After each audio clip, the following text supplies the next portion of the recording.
should you buy in 2022? Or, interest rates are a little high, the economy's gonna crash. Oh, I'll just wait to buy. What should you do? Okay, let's get into it. What's up, guys? It's your boy, Sawan Belcher. I'm a full-time real estate investor here in Greensboro, North Carolina.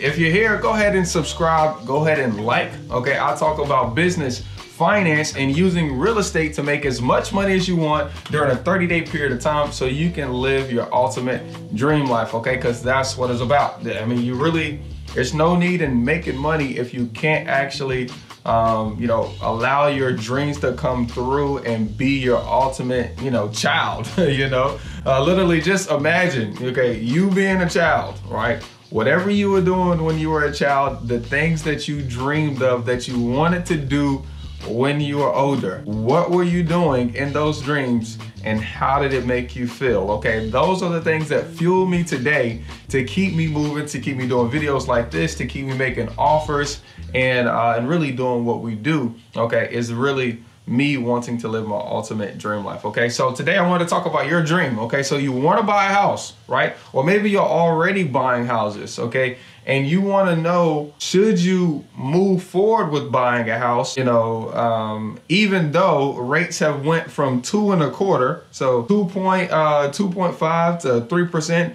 now they're up to 5.5, 6.5% for homeowners, 7% for investors, okay? Should you buy right now? Okay, now I totally understand, okay? Just so people can understand from a beginner's perspective, on a $150,000 house, if you have a 2.5 interest rate fixed, literally at 2.5% at 150,000, okay, over a 30-year period, the interest you pay on that particular loan is $63,000, okay?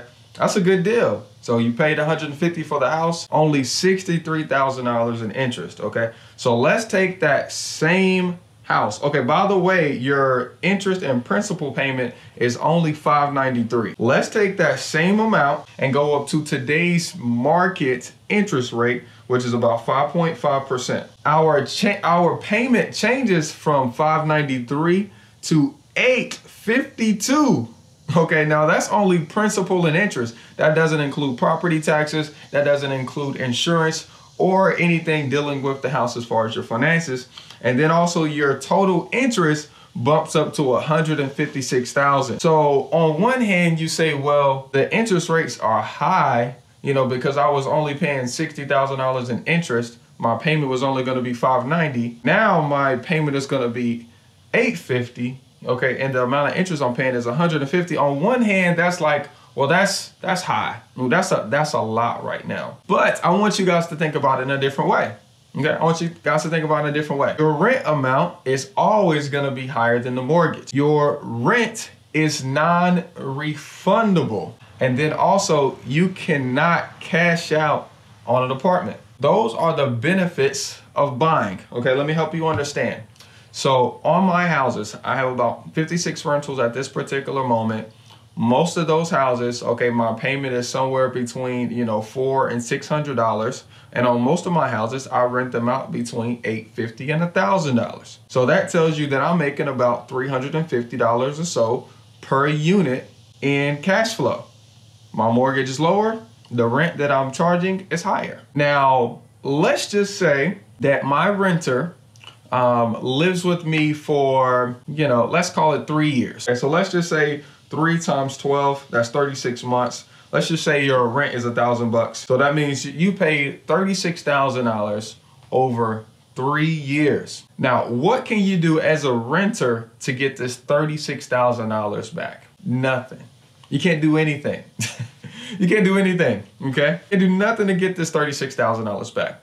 But let's just say you go ahead and buy right now, okay? And we're gonna go ahead and use the higher payment that we just talked about, that $852, okay? Let's just use that $852, okay? Because once again, mortgages are always lower than rent. So let's just say we'd use that $852 times 36 months. So we paid $30,672 in a mortgage, okay? What can we do to get this $30,672 back as a owner now, not a renter now, as an owner? Well, we can do a couple different things. We actually have options as an owner.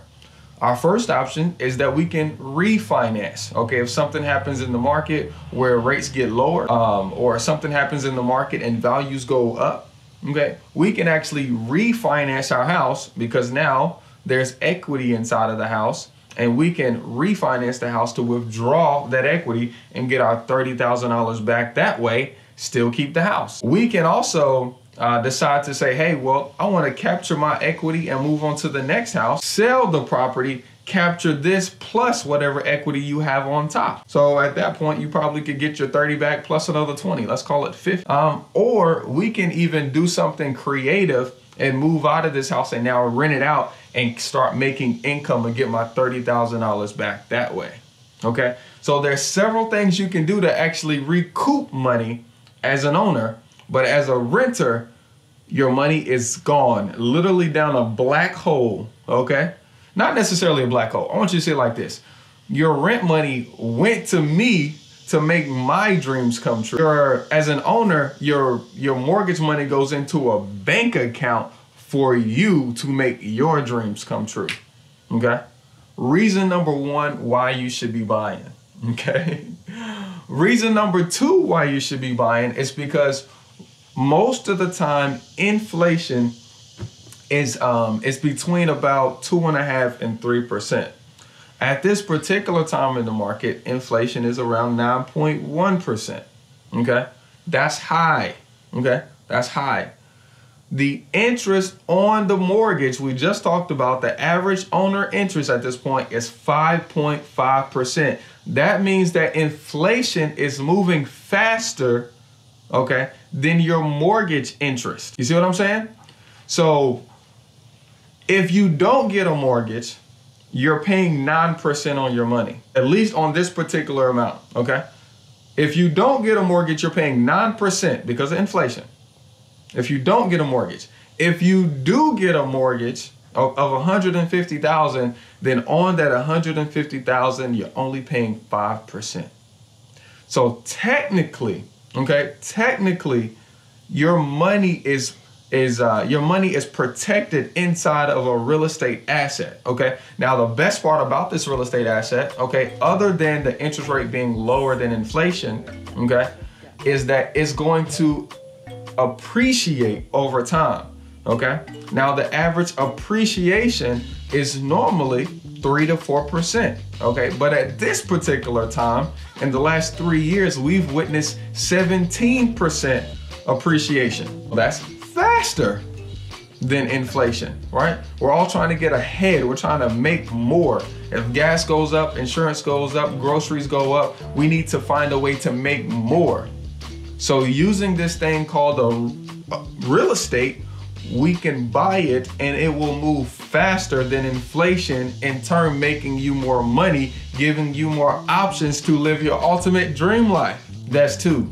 Okay. Now look, I'm not going to give you too many more because I don't want to overwhelm you with a bunch of junk. I'm going to leave this video right here showing you how I use marketing tactics to find people who need to sell me their house at deeply discounted deals. And I can't wait to hear your success with it. Have a blessed day. Peace.